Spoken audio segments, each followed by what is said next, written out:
Hey everyone, welcome back to the channel. Today is a beautiful, completely chaotic day for General Hospital theories, and we have so much to unpack right now. Grab a massive cup of coffee because we are diving deep into the absolute madness of the latest Port Charles explosion. Let's jump right in. Okay, so I've been thinking about this and my brain is literally just doing backflips trying to process the sheer scale of what just happened at Wyndemere. Like, I am sitting here typing this at some ridiculous hour, half analyzing the character motivations, and half just thinking out loud because the whole Carly and Lucas infiltration mission is blowing my mind. Here's what's bugging me. Why did they think going through the tunnels was a foolproof plan? I mean, I get it. Carly knows those old Wyndemere tunnels from her youth. She's been running around Spoon Island since she first got to Port Charles, basically causing chaos as Caroline Benson. But then again, that doesn't explain why she thought Ross Cullum, the head of the WSB, wouldn't have the place secured. Or maybe not. I don't know. Maybe Cullum is just arrogant. It's weird. Like, really weird. The whole thing is just weird. Actually, no. First, I should mention the dynamic between Carly and Lucas Jones. Okay, wait. Let me back up. Lucas just had a gun shoved in his face by Jen Sidwell over the whole Marco Rios murder thing. He's a doctor, not a tactical spy. He heals people, but Carly comes to him, comes clean about Jocelyn being a WSB agent, which, by the way, is still wild to me that Jocelyn is tangled up in this and Lucas just instantly gets on board. He vows they aren't leaving without Jocelyn. It's this profound family loyalty. But I'm overthinking his psychological state. Is Lucas doing this because he's traumatized and just acting on adrenaline? I mean, not exactly, but kind of. He's operating on pure protective instinct. Probably doesn't matter, but I noticed the way he held himself in those scenes. It was very tense, very do or die. Wait, what was I saying? Oh right, the tunnels. So they use these old, damp, stone tunnels. I think it was episode 12 or 13. Somewhere around there years ago when we first saw some of these hidden passages on Spoon Island. Cassadine architecture is practically 90% secret tunnels at this point. Carly leading the way through the dark corridors is such a nostalgic visual. It brings back the classic Spencer adventurous spirit. You can almost feel the history of the show echoing off the walls. But it also feels like a trap. Like, you just know walking into a Cassadine tunnel is a bad idea. Anyway, the point is... Wait, what was the point? The ambush. Yes. So they pop out right into the Wyndemere lab. And of course, Ross Cullum is waiting. Or maybe he wasn't waiting, maybe he just happened to be there checking on the cold fusion project that he's forcing Liesl Obrecht to work on. Cullum is completely unhinged at this point. He's got Cassius Faison, who we all know is playing Nathan West cornered. He's got hostages. He's under pressure from Z and Valentine exposing him in Geneva. His entire operation is crumbling. So when Carly and Lucas breach the lab, Cullum just loses it. He starts firing his gun wildly. It's not even calculated spy shooting. It's frantic, desperate gunfire. And this is where my brain just short circuits trying to analyze Carly's thought process. She doesn't even hesitate. The second the bullets start flying, she throws her body over Jocelyn to shield her. Okay, I know I just said the opposite, but hear me out. Carly is selfish sometimes, right? We all know that. She schemes, she manipulates, she makes things about her. It's her core flaw. But when it comes to her kids, she is a literal human shield. She takes a severe bullet wound to the shoulder. I watched that play out in my head and I was just like, wow. The choreography of her diving, the impact, the sheer maternal desperation. It's such a core character trait for her. She would die for Michael, Jocelyn, or Donna without a second thought. But then again, taking a bullet from a trained WSB director, she's lucky it was only her shoulder. Or maybe it's worse than it looks. Blood loss is tricky on soaps. And then this is the part that actually makes me laugh but also scream because it's so perfect. She uses pepper spray.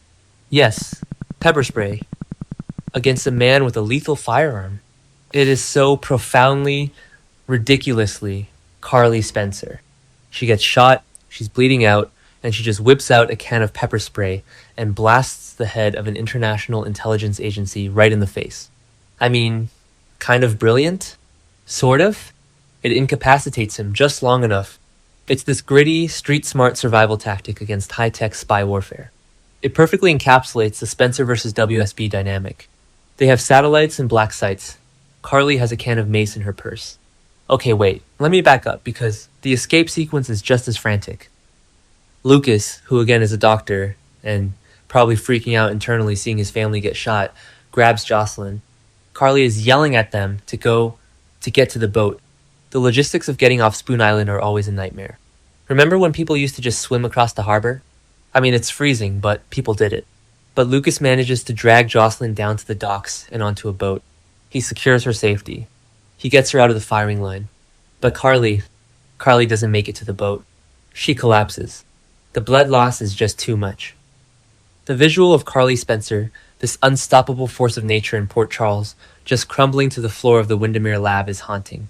She's alone, bleeding out, having sacrificed herself for her daughter. I keep second guessing how this plays out next. Does Cullum recover from the pepper spray and take her hostage? Does Valentine show up? Or does she just lie there until someone finds her? I'm going down rabbit holes thinking about the medical implications. Lucas is a doctor. He knows she needs help, but he had to get Jocelyn out. The guilt he's going to feel, well, it's going to eat him alive. Actually, no. First, I should mention the biggest ripple effect of all this. Because this is where the story gets absolutely epic, and I cannot stop pacing my room thinking about it. Word reaches Jason Morgan. Yes, Jason. He's currently rotting in the WSB black site in Jakarta. Why is he there?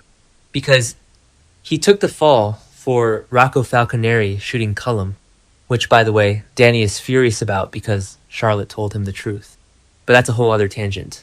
The point is, Jason is locked up, enduring harsh conditions, and somehow the news about Carly getting shot reaches him. How does he find out? A rogue guard? A message from Z? A WSB chatter intercept? Probably doesn't matter, but I noticed the spoilers say Jason comes back changed. When he hears that Carly, his best friend, his soulmate in many ways, the woman he has protected for decades, is bleeding out because of the WSB, something inside him just snaps. The data literally says he breaks his chains to return and protect her. It's metaphorical, right? Breaking the chains of his WSB imprisonment. But knowing Jason, it might be literal. He's going to rip the wall out to get back to her. This is setting up his massive return for the 16,000th episode on July 13th. I mean, Steve Burton's comeback had to be huge. But anchoring it to Carly's near-death experience, it's classic General Hospital. It's the ultimate motivation. Jason was willing to sit in a black site to protect Dante's kid, but he will burn the entire world down if Carly is hurt. It's weird. Like, really weird. The whole thing is just weird because Jason's priorities were supposed to be shifting. The spoilers said he wanted to leave the mob behind, live a peaceful life for Danny. But how can he do that now? The WSB just shot Carly. This isn't just Sonny Corinthos fighting Jen Sidwell over mob territory anymore. This has escalated into a full-blown blood feud between the Spencer family and the WSB. I mean, think about it. Cullum kidnapped Liesel, held Jocelyn hostage, pressured Cassius to kill Jocelyn, and now he shot Carly. The Spencers aren't going to let this go. And with Jason coming back like an avenging angel, it's going to be a bloodbath. I am trying to be smart about this and predict the political fallout with Mayor Laura Collins and the PCPD, but honestly, Jason isn't going to care about jurisdiction. He's going to hunt Cullum down. Okay, I know I just said the opposite, but hear me out. What if Jason doesn't kill Cullum? What if Jocelyn does? The spoilers hinted Jocelyn might be the one to end Cullum's life. Maybe she sees Jason about to do it and takes the shot herself to protect him, just like Rocco did. The parallels. My brain is just jumping between ideas, and I'm not organizing them perfectly. But the symmetry of Jocelyn shooting Cullum, because Cullum shot Carly, it's poetic. It's dark, but it's poetic. Let me backtrack a second. Carly using the tunnels. It really shows how deep her roots go in Port Charles. She's not just a mob wife or a hotel owner. She's a survivor who knows the hidden veins of the city. And Lucas stepping up, it redeems his character from just being a victim of Sidwell's madness. He's actively fighting back against the darkness in his family's orbit. I can't get over Carly using pepper spray. It's so absurdly domestic, and yet it worked against a super spy. It's like bringing a spoon to a knife fight and somehow winning. Anyway, the point is... Wait, what was the point? Oh right, Jason's return. The 16,000th episode is going to be a milestone, not just in numbers, but in the emotional landscape of the show. Jason breaking his chains to save Carly is the stuff of soap opera legend. It recenters their dynamic. It proves that no matter how much he changes, his core directive is always Carly. I'm second guessing myself constantly, wondering if Sunny is going to get involved, but Sunny is too busy with Sidwell and Ava. This is Jason's fight. I'm typing this so fast because my brain is moving faster than my fingers, but I just have to say, the stakes have never felt this personal. The WSB crossed the line. They didn't just mess with international security or cold fusion, they messed with Carly Spencer. And in Port Charles, that is a death sentence. I can't wait to see Jason splash back down into town. It's going to be explosive. Okay, wait, let me just look at the bigger picture for a second. The WSB is supposed to be the good guys, or at least the necessary evil. But Cullum has turned them into a rogue terror cell on Spoon Island. The fact that Carly and Lucas had to go in blind through old tunnels just proves how compromised everything is. And Carly shielding Jocelyn. I keep coming back to that. It's the ultimate redemption for every time she's messed up as a mother. She put her life on the line. She took the bullet. Actually, no. First, I should mention how this affects Jocelyn. Jocelyn has been trying so hard to be independent, to be tough. She's been dealing with Dex, with the mob, with her own trauma. And now, she has to watch her mother bleed out on a cold laboratory floor to save her. The survivor's guilt is going to be massive.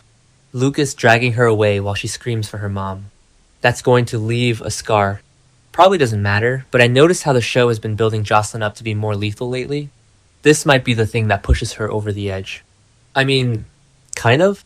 She might just completely embrace the darker side of her family legacy now. If the WSB can shoot your mom, what's the point of playing by the rules? It's weird. Like, really weird. The whole thing is just weird because it feels like an end of an era, and the beginning of something much more violent. The blood feud between the Spencers and the WSB is going to define the rest of the summer. Or maybe not. I don't know. Maybe Z steps in and cleans house before Jason even gets there. But then again, that doesn't explain why Jason is breaking his chains. He's coming back for blood. The 16,000th episode is going to be unforgettable. Okay, my brain is officially fried.